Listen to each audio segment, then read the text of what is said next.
Alors, dans la vidéo numéro 2, nous allons étudier le mouvement rectiligne. Donc le mouvement rectiligne, c'est un mouvement qui a une dimension. Pourquoi? Parce que la trajectoire est une ligne droite. Donc le mobile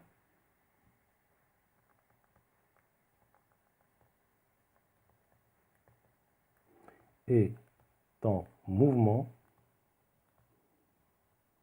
sur une ligne droite. À ce moment-là, le système de référence que je vais choisir est un système à un seul axe. Et par commodité, je vais choisir l'axe X'(OX). Donc l'axe X'(OX) est l'axe de référence. Bien évidemment, c'est un axe fixe. D'accord? Et qui sera confondu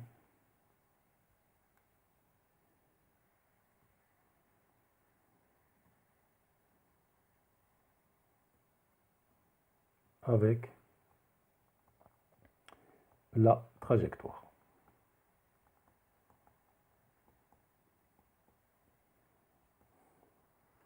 Alors, le fait de choisir un système d'axes,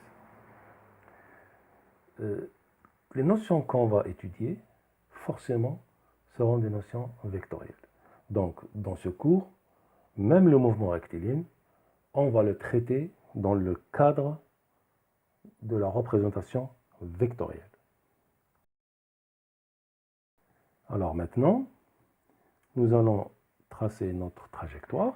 Donc je suppose que c'est une trajectoire qui est comme ça, en ligne droite. Donc,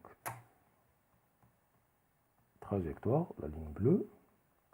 D'accord?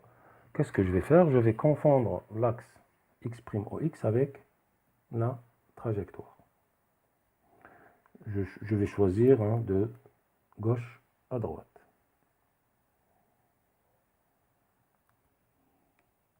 Voilà. Donc ça c'est X', X. Et je vais choisir mon point d'origine quelque part ici. C'est le point O. Et le vecteur unitaire U de X. Alors, à l'instant T1, le mobile se trouve à la position M1. À l'instant T2, le mobile se trouve au point M2. Et à un instant T quelconque, il va se retrouver au point M. D'accord? Alors, du moment que je suis sur l'axe des X, je pourrais appeler la distance entre O et M1 comme étant X1, la distance entre O et M2 comme étant X2, et la distance entre O et M comme étant X. Alors, qu'est-ce que je peux écrire? Je peux dire que AT1, il se trouve au point M1, AT2, il se trouve au point M2, et un T quelconque, un T, il se trouve au point M. Alors, la localisation de M1 par rapport à O, je peux le localiser par le vecteur OM1. Et par rapport à M2, par le vecteur OM2. Et la même chose, par rapport au point M, je peux écrire le vecteur OM. Donc je me rends compte que, si je reviens au schéma, OM1, en fait, ce n'est que X1 à l'abscisse fois U de X. La même chose, OM2, c'est X2 fois U de X. Et pour OM, c'est X fois U de X. D'accord? La chose la plus importante est de remarquer que OM dépend du temps, qui est égal à X, qui lui aussi dépend du temps, fois U de X. U de X ne dépend pas du temps parce qu'il est fixe.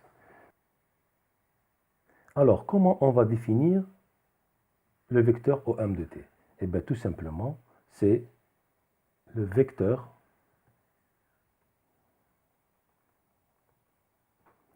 position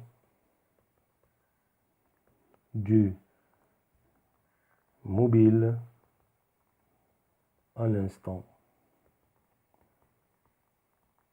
t. Donc ainsi, on vient de définir la position du mobile, qui est une quantité vectorielle. Maintenant, on va définir la vitesse moyenne du mobile.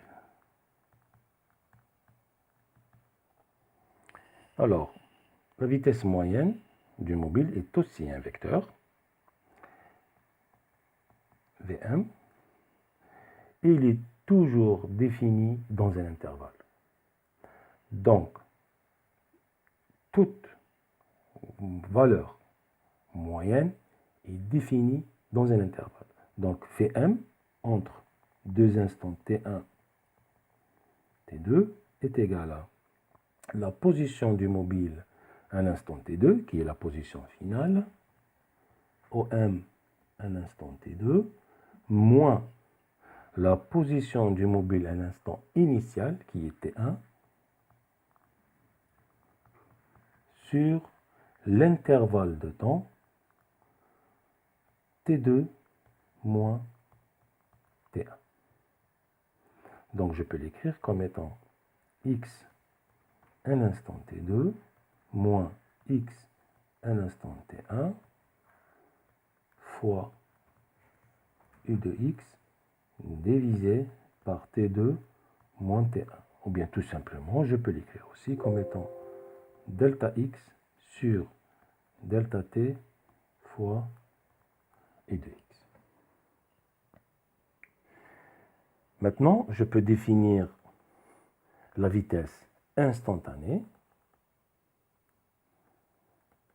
c'est-à-dire à un temps précis, hein, pas dans un intervalle du mobile, comme étant la vitesse instantanée, c'est-à-dire à l'instant t précis, est égale limite de Vm, d'accord, lorsque delta t tend vers 0. Ça veut dire lorsque t1 tend vers t2, c'est-à-dire je suis à un instant précis t. Donc tout simplement est égal à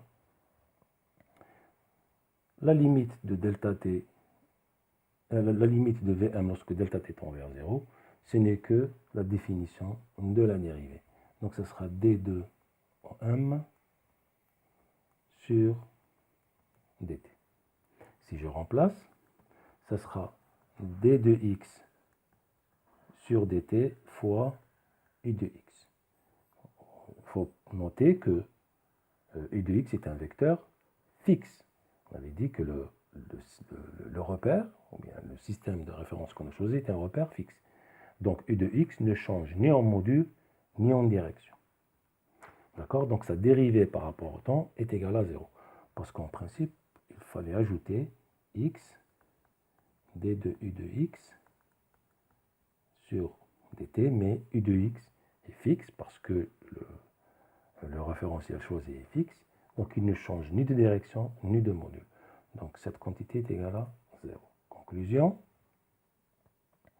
je peux écrire v de t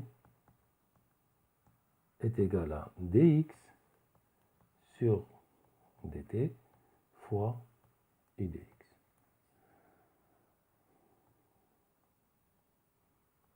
Et on vient de définir le vecteur vitesse instantanée. Je peux aussi, pour faire vite, définir l'accélération moyenne. Alors l'accélération moyenne, c'est toujours dans un intervalle de temps. T1, T2 est égal à V à l'instant T2 moins V à l'instant T1, toujours la grandeur finale moins la grandeur initiale, sur T2 moins T1. Donc je peux l'écrire aussi comme étant delta V sur delta T. Et le passage vers l'accélération instantanée est simple, il suffit de faire la limite. Donc, l'accélération instantanée. Ainsi, l'accélération instantanée sera écrite comme étant d de v sur dt de x, ou bien d2 de x sur dt2 fois e de x. Donc on vient de définir l'accélération instantanée. Donc vecteur accélération instantanée.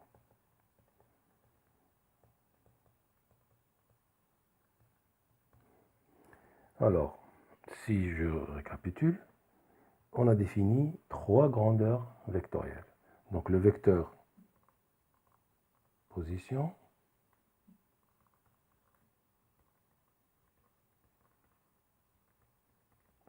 OM de t qui est égal à x et de x, le vecteur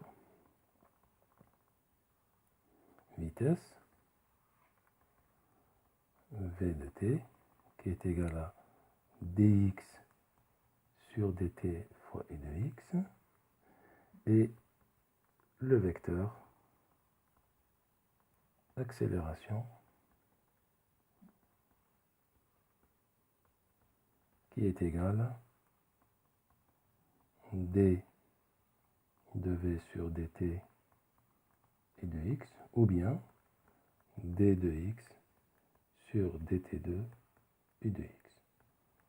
D'accord? Donc on voit que le vecteur accélération, c'est la dérivée de la vitesse, et la vitesse est la dérivée du vecteur position.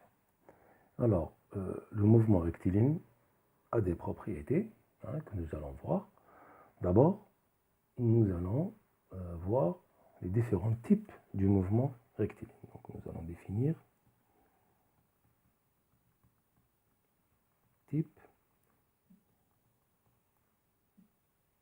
de mouvement. Et on peut même les généraliser pour le mouvement curviligne. Donc le premier cas, vous avez V en vecteur égal à 0. Ça veut dire que le mobile est à l'arrêt ou bien au repos, c'est-à-dire ne bouge pas. Deuxième cas, vous avez V est égal à une constante. Cela veut dire que le mobile a une vitesse uniforme.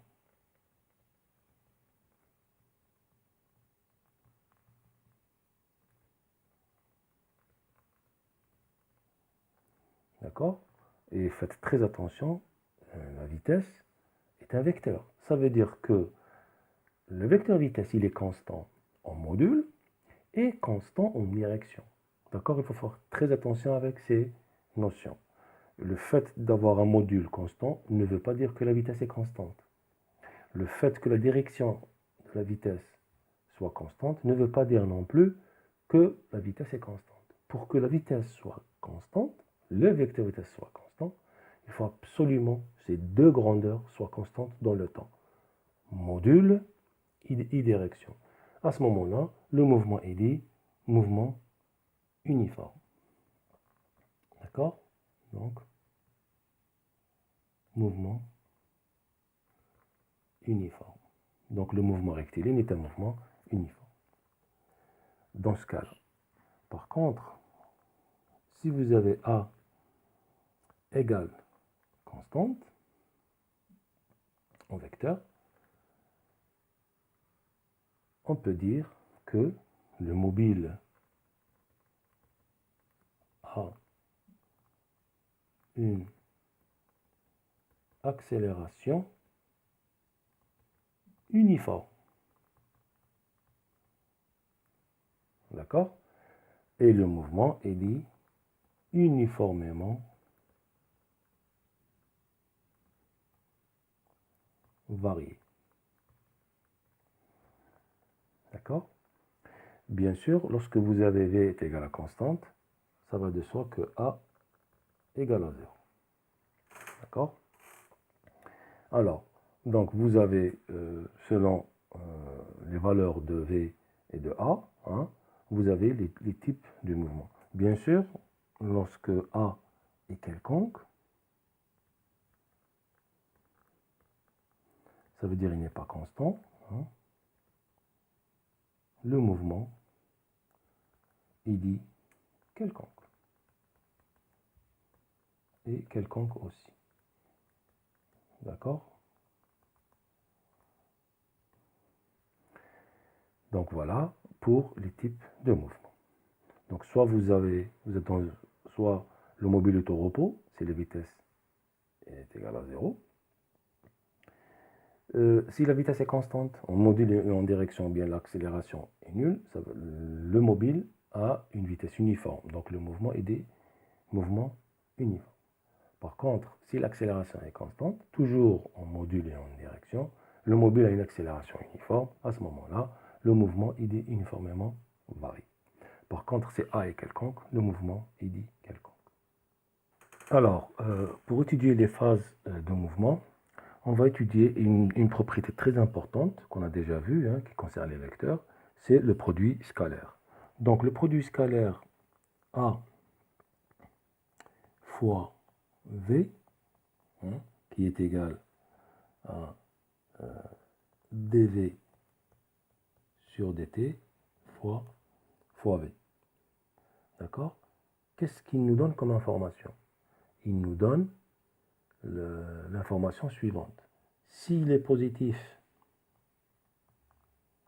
ça veut dire que A et V sont dans le même sens. D'accord? A est dans le même sens que V. S'il est négatif, ça veut dire que A et V sont dans deux sens différents. Et ça, il nous renseigne au fait ce que le mobile est en train de faire. Maintenant, si A et V sont dans le même sens, donc si A fois V est positif, ça veut dire que le mobile est en train d'accélérer. Donc c'est une phase accélérée. Par contre, si A fois V est négatif, ça veut dire que A et V sont deux sens différents. Ça veut dire que le mobile est en train de freiner. Donc c'est une phase décélérée. Vous pouvez aussi dire retardé ou bien freiner. Ça se dit aussi, même retardé. D'accord? Donc, le produit scalaire A fois V est très important en cinématique. Et cette relation, elle est valable même pour le mouvement curviligne. Donc, ce sont des notions générales. Alors, un autre point très important, ce sont les étapes du mouvement. Vous pouvez avoir un mouvement sur plusieurs étapes. Mais qu'est-ce qui définit une étape? Alors, en cinématique, on définit les étapes par rapport aux variations de la vitesse. Donc, les étapes sont définies par rapport aux variations et formes de la vitesse. D'accord? Donc, si vous avez un comportement de vitesse différent, à ce moment-là, vous êtes dans une autre étape. Alors maintenant, pour faire un récapitulatif, nous allons définir quelles sont les caractéristiques du mouvement.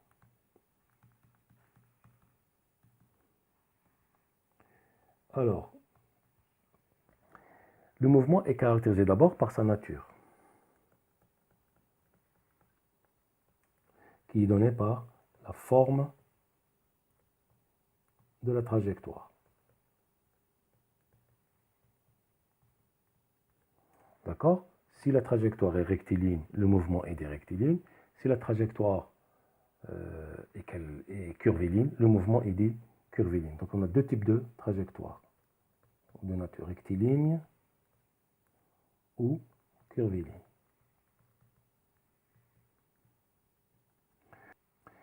La deuxième caractéristique est le type du mouvement. Il est défini par la vitesse, si elle est constante, donc uniforme, ou bien l'accélération qui est constante, uniformément varie. D'accord? Maintenant, si la vitesse est égale à 0, il est au repos. Ensuite, nous avons vu la phase. Alors la phase, comme je l'ai dit, elle est donnée par le produit scalaire A fois V, qui peut être négatif ou bien positif. Donc phase décélérée, ou bien freinée, ou bien retardée.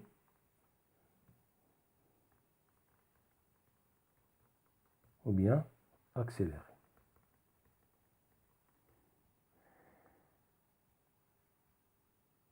D'accord? Maintenant, je vais revenir sur un point très important que j'ai dit tout à l'heure. En fait, le mouvement est aussi caractérisé par ses composantes. Chose qu'on ne va pas faire en mécanique classique du point matériel. Pourquoi? Parce que les composantes du mouvement, soit vous avez une composante de translation, ou bien une composante de rotation. Ou bien les deux. D'accord? Comme je l'ai dit au début de ce cours, lorsque vous avez affaire à un point matériel, le point matériel n'a pas un mouvement de rotation. Donc la rotation n'existe pas pour le point matériel. D'accord? Donc le point matériel ne tourne pas. Ils ont uniquement, enfin, le point matériel a uniquement un mouvement de translation. Alors vous allez me dire, mais monsieur, où est-ce qu'on trouve la rotation? Eh bien, figurez-vous, il faut faire très attention. Le point matériel ne tourne pas, mais les axes de référence ont le droit de tourner. Donc faites très attention. La rotation n'existe pas pour le point matériel, mais elle existe pour les systèmes de référence qui peuvent changer de direction, mais qui peuvent tourner. Ils ne sont pas tout le temps fixes.